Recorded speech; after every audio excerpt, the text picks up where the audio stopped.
लिंगाष्टकम् ब्रह्ममुरारिसुरार्चितलिङ्गं निर्मलभाषितशोभितलिङ्गम् जन्मजदुःखविनाशकलिङ्गं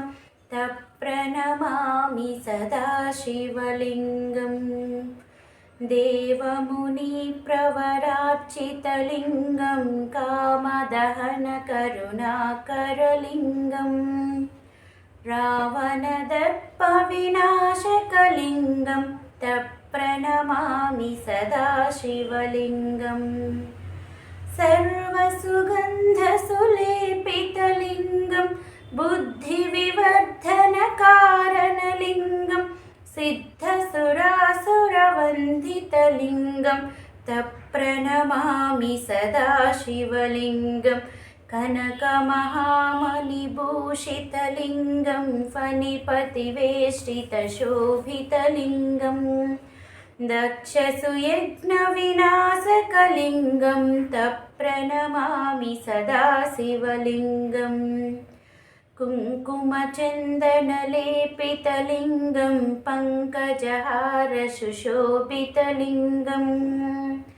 सञ्चितपापविनाशनलिङ्गं तप्रणमामि सदा शिवलिङ्गम् देवगणार्चितसेवितलिङ्गं भावैर्भक्तिदिदेव च लिङ्गं दिनकरकोटिप्रभाकरलिङ्गं तप्रणमामि सदा शिवलिङ्गम् अष्टदलोपरिवेष्टितलिङ्गं सर्वसमुद्भवकारणलिङ्गम् अष्टदरिद्रविनाशनलिङ्गं तप्रणमामि सदा शिवलिङ्गम् सुरगुरुसुरवरपूजितलिङ्गं सुरवरपुष्पसदार्चितलिङ्गं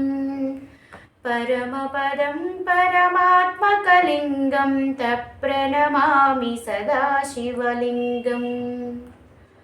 लिङ्गाष्टकमिदं पुण्यं यः पठेच्छिवसन्निधौ